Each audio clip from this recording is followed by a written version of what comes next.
I'm not renewing my passport until I get official documentation that this show is happening. Typical American. You have no passport. No, I have a passport. It's just not renewed. It expired. Yeah, so that means you have no passport. I have a passport. No, but if it's expired, you don't have a passport. You can travel up to 1 year with an expired passport within the United States. No, you can't. Let me tell you a story. I know we're short on time here, but I went to... should I save for another time? I went to New Zealand for the World Jiu-Jitsu Championships when I was 16. Flew out there with this guy called Richard Mumford. He was like a 6'5" guy, big beast of a man. He was fighting in the heavyweight division. And we flew via Bali, Bali, so a small Indonesian country. And to get into the country of Bali, you have to have 6 months or more on your passport. But not for New Zealand. As long as you've got a valid passport, you're good. So I'm stopping off in Bali for one night on the way to New Zealand. Because there's no direct flight. Yeah, because there's no direct flight. Right. And we're going through passport control. And the guy that I'm with gives me a rucksack and says, hold my rucksack for me. And I'm like, okay, cool. It's a plot of that movie, Broke Down Palace. Are you about to do 20 years in prison? Listen. So I'm like, all naive. Yeah, sure, no problem. Throw it on my back, right? And this is a true story. I swear to God. So we go up to passport control, and the guy's like, the guy's like, you need 6 months on your passport to get in here. I'm like, what? So we're arguing for a bit, and he tells me. So I can't get into the country. That's the top and bottom of it. Richard, who I'm traveling with, my chauffeur, the guy's looking after me. I'm a kid, essentially. 16. Yeah, but I'm young, you know what I mean? Yeah. So he says, listen, mate, you're going to have to stay at the airport. I'm going to go, get a hotel. Not young in the Philippines, though. Exactly. You're no dog in the Philippines. He said, I'll be back tomorrow. Okay, I said, all right, cool. He disappears. I'm arguing with, the people saying, I don't even want to be in this shithole country. I'm going to New Zealand. Eventually they say, okay, they said we're going to put you on the next flight. I'm there in like a Team Great Britain tracksuit. Okay, so basically they're not going to let you in the country, but they're going to put you from there. It's like, hey, you can't stay overnight, but you're going to go on the next flight. Well, they were saying, initially, we're going to send you home on the next flight. And I was saying, no, you're not. Good luck trying to get me on that plane, buddy. No fucking so you're threatening. And they're going, we will get many men to carry on. And I'm like, oh, you fucking need them. 16 years old, full of... I know you at 39. I was talking shit, man. So I can imagine. I was like, you got no chance to get me on that plane. I don't even want to be in this shithole country, okay? Anyway, so eventually they come up with... They said, right, you can sit by... There was like where lost baggage and stuff. You can sit there and wait till the next day. As long as you stay there, we'll allow you to stay in the airport. They were convinced I wasn't trying to fucking live in Bali for the rest of my life. Right. Anyway, so I sit there and I'm fucking at this thing, and people are coming over, they're complaining about their bags and this and that, and I'm like interjecting myself into the conversation. I'm like, well, hold on a minute. And I'm like, like mediating the arguments and stuff like that. Eventually, it's like 4 o'clock in the morning. They walk up, they throw my bags at me. It's like, get the fuck out. We're convinced you're not trying to do anything. They believe my story. Yeah. So they sent me off on my way. So I walk out the airport. So now you're in Bali. 4 o'clock in the fucking morning, 16 years old, two suitcases and this little fucking rucksack in my Team Great Britain Jiu-Jitsu track. I've got the rucksack, right? And it's pitch black. And I'm like, what the fuck do I do? Forgot about the I've got the rucksack, right? Listen. This is a great story, but we're going to go over time. So I walk, okay, we're gonna I walk out and I'm like, what do I do? Okay, get a taxi, okay. I've got some traveller's checks. I've got a little bit of money. We're not from a wealthy family at all. Very little money, but we did some like charity stuff to get the money together for me to go. And so I get a cab. He takes me to this hotel. It was something like the fucking Ritz-Carlton or the Four Seasons. I walk in. It was so expensive. I couldn't afford that. I said, take me somewhere else. And he's driving past all these cheap hotels for ages, taking me somewhere else, super expensive again. And I thought, this guy's just trying to run up his taxi fee. You know what I mean? So I said, stop the car, let me out. So I get out, two suitcases, fucking rucksack, for tracksuit, walking down the street, hot as hell. And it's like something out of a kung fu movie. Open sewers on either side of the road. There's like this little like Chinese guy coming down with a wheelbarrow, teeth missing, a little straw hat. It's Bobby Lee. I was like, what? Yeah, it looked like Bobby Lee. Mm-hmm. And I'm like, what the fuck? So I carry on walking. And I walked past this hut on the beach. It was like a beach bar. They're all drinking. And they're like, oh, come on, drink. I'm like, I don't know. These people. I carry on walking. I end up going in a big circle. About an hour later, I walk past them again. They're like, come and drink. So I thought, well, fuck it. I've gone round in a circle.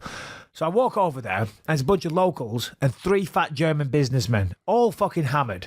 I walk in with my 2 suitcases and my fucking rucksack in my tracksuit. Get in the bar. I say, fuck it, I'll have a beer. Start having a beer. and there's a little transvestite woman, but it's a guy dressed as a woman. And I'm telling everybody I've got nowhere to stay and all this. And the transvestite is saying, come and stay at my place, okay? And I'm like, fucking, I can't say no because he knows I've got nowhere else to go. And I was a little, I felt bad. You were horny. But then at the last minute, you hadn't rubbed one out in a couple days. I'm like, what do I do? And then the last minute, these Germans say, "Oh, come with us, come with us." I'm like, well, it's either go with the fucking transvestite, get raped and have my throat slashed, or go take my chance with the pissed up fat Germans. I think I'll go with the Germans. So we go with the Germans to this beautiful, nice hotel, and we have some beers on the balcony. I fall asleep, pass out. Next day, I wake up. I open my eyes. There's a fucking monkey in the tree staring at me. It's daylight. The ocean's right there. I'm like, what the fuck? Wait, what? I look, well, because I'm on the balcony in Bali. Okay. It was pitch black. Okay, right. Okay. But I wake up, there's a monkey staring at me. I've never been to this part of the world in my life. I'm like, wow, this is crazy. I look down, I piss my pants because I was so hammered on the balcony. And I'm like, what the fuck? I have a quick shower. I think I'm going to get out of here. As I'm leaving the room, the guys come back from the breakfast buffet. I'm like, hey, mate, have a good life. See you, pal. Walk out. Into the streets of Kuta Beach, absolutely packed, just people everywhere.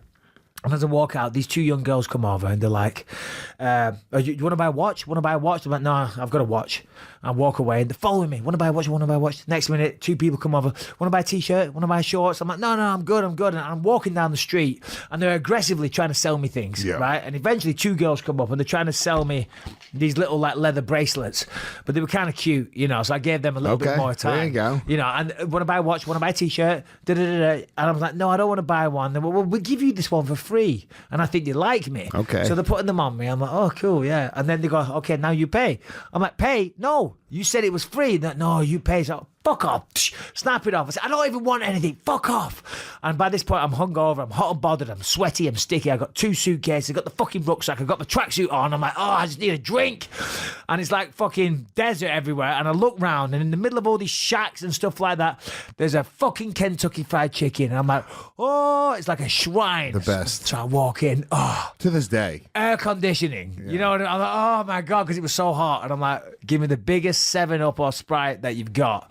And they pour it, I grab it, I take a sip, I'm like, oh my God, that's so good. I go to pay. Motherfuckers. Bracelet bitches. The bracelet bitches have pickpocketed me. Whoa. Passport, wallet, traveller's checks, everything. Everything. Yeah, man. So I fucking sprinting through the streets trying to find them. No one would help me. Nobody spoke English. It was a fucking nightmare. And that was it? You never found them? No, I never found them. So I got emergency travel documents. I made it to New Zealand. But check this. So on the plane to New Zealand, I sat next to this Australian dude. It's like a 14-hour flight from Bali, or 12 hours, whatever. Long flight. And my feet are fucking like, they're itching and they're smelling and they're really sore. Yeah. And I'm like, I'm scratching my feet and I'm like, fucking, they stink, man. My feet stink. So I go to and I'm scratching my feet. And when I pull my hands out, I've got blood on my fingernails. I'm like, what is going on? So I go to the bathroom and I take my shoe off and I look at it and my foot is just covered in scabs and shit like that. I'm like, whoa. And it's really embarrassing. Anyway, by the time... Oh, so I forgot though, on the way back to the airport, I was almost dying of thirst, by the way. Almost dying of thirst. I forgot that part because I was like, water, because I was walking back to the airport. I had no money, no wallet, no nothing. And I thought, I've got to walk back to the airport. It's a vital part of the story. And I'm in walking down with two fucking suitcases and the rucksack in my tracksuit. And there's nothing, just desert. And I'm like, you got a bloody foot. Water. I thought I was going to die. Right? Anyway, that's obviously where I picked up this skanky infection. Anyway, when I land at New Zealand, and at this point I can't walk, Richard, he's there waiting for me eagerly. Michael, where are you? Where have you been? I'm like, fucking, where have I been, dickhead? Where have you been? I said, I've had a nightmare over there. Yeah. And he goes, have you got my rucksack? I said, yes, I've got your fucking rucksack. And he opens it, £20,000 cash. No. Inside the rucksack. No. Because he was staying there. And I almost fucking died in the fucking deserts of Bali walking back to the airport. I swear. But I was such a good little kid. I didn't think to look inside his rucksack because he was staying there. And he didn't want to. He didn't want to carry it through customs. So if he claimed it at customs, he can get in trouble. Yeah, exactly. So he gave it to me. What a cunt! I know. What a cunt. Yeah. But what would you have? If they had opened that, what would have been the issue? Well, I would've don't just know. said- Maybe you would have had to pay tax on it or something. Yeah. Yeah, that would have been criminal. But he gave it to me to hold. But I was so naive, but I had all that cash on me all that time. That's hilarious. No, I know. And then I said, Richard, my foot. And he's like, stop being a little bitch. I'm like, no, Richard, my foot is bad. And by the way, we get to New Zealand. We had no accommodation. He said that there was a friend of his that was going to put us up in like his house. But his friend had moved and not giving him the follow-on address. So he said, well, we'll go to a youth hostel. So we stayed in this youth hostel. What? But if you have 20,000 in cash, why wouldn't you go to a nicer hotel? Because he's planning on living there. Oh, he's just, this is the money. He might still be there to this day. Oh. Yeah. Okay, I'm getting it. He's to bring everything that he has with him to. Got to it. stay there. And so we go to this terrible, shitty youth hostel. And when we get there, I said, Richard, my foot. And I show it to him. He's like, oh my God. He takes me to a doctor to give me antibiotics. It cleans it all up. But I had no money to pay. In England, everything's free. But in New Zealand, you got to pay. So he was pissed off. He had to pay for that. And he had to pay for the youth hostel. He was really fucking mad.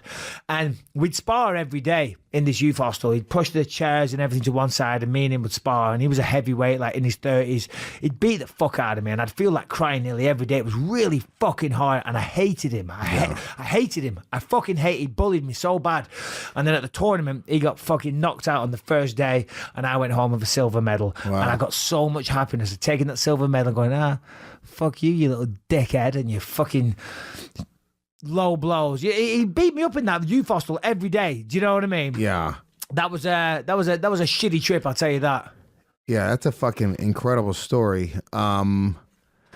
Yeah, I don't want. I never want to go to any country like that ever. I tell you, this foot disease that I had, the doctor had never seen anything like it in his life. People say they're like, I want to go to like an Asian country and just explore like life. I want to go to Africa and fuck that doggy. Go to Thailand, it's great. I want to go to Hawaii or Jamaica. You don't. Hawaii's awesome. I love Hawaii, but it's like being in America. It's like being in California, but everyone's got really good tans. You're literally naming a reason why I would want to go. Yeah, but so like 2 years ago, we went on holiday with all our family and we went to Thailand. Part of the reason was I wanted the children to experience different cultures to make them more worldly and see that there's different types of worlds, completely different languages, types of foods, experiences, people handle themselves differently. Health and safety isn't really an issue. You got 25 babies on a moped on the freeway. Yeah. You know what I mean? I want them to see that the world is a very vibrant, different place, you know? Yeah, no, You don't get that in Hawaii. No disrespect. That will Or be a lot of probably respect. the part of me that once my son's a little bit older, he's 6 now. Once I will want to give him that experience where he will get to experience.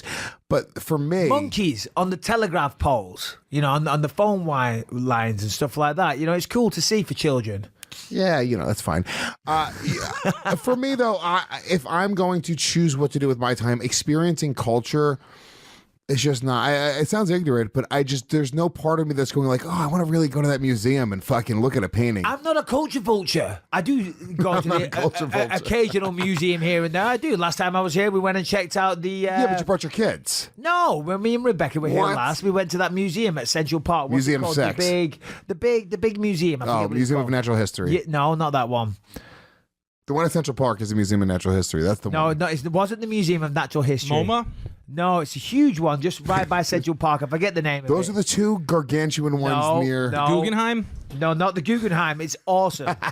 They've got like a natural pyramid that they've shipped over in there. Anyway, whatever. It's a very good museum. Metropolitan Museum of Art. Thank you very much, Shannon. He said it. He said MoMA. I said it. Oh, Jesus Christ. I didn't know we're using acronyms up in here. Oh my God, very fancy here at the Gas Digital But Studios. yeah, no, it's not about museums and stuff like that. It's just about seeing different ways of life. Yeah. Let's just take a quick second to hear from one of our new sponsors. We all live busy lives, and it's not easy to shop, chop, and prepare healthy food. Lewis, I'm looking at you. You've probably never had a home-cooked meal in your life. No. And so you're lacking certain nutrients, you know. I mean, like, you don't glow quite as well as you should, you know. A lot of times I'm rummaging through the garbage of my neighbors and just trying to find something edible. Exactly. And you know, that's no way to live. You need certain nutrients in your life. And Organifi make that easy to get the quote-unquote healthy stuff into your diet with products like their green juice, their red juice, and my personal favorite, and I know you like this one, Lewis, the Organifi Gold. Love it. Love it. What's great about Organifi Gold is that it delivers. It has pain-soothing herbs, antioxidants, and phytonutrients all in one delicious beverage. And you know what my favorite part? It's loaded with turmeric. And you got me into turmeric. I didn't give a shit. I didn't even know what turmeric was before you started talking about it. Well, I don't know what turmeric is either. I know what turmeric is. Maybe it's, you say potato, I say potato type thing, but turmeric, whatever. I think it's the same thing. Hold on. But let me tell you about this. No. Okay, no, Pull you up the stop. fucking pronunciation. You stop and listen to me right now because I'm passionate about this. Organifi Gold has a lot of ginger in it. And you know what that does? It promotes a healthy response to discomfort from achy muscles and joints. I don't know if you know this. I have a lot of achy muscles and joints. So I'm taking a lot of ginger. I'm taking a lot of you've never talked about it. Reishi mushrooms. That's the king of mushrooms used in Japan to enhance youthfulness and longevity. You don't want to be youthful. You don't want to have longevity in your life. You want those crow's feet around your face. You want wrinkles. Well, don't use this product if that's what you want. But if you don't want them, reishi, the king of mushrooms, it's all over this product. Get involved. So I recommend checking out Organifi.com.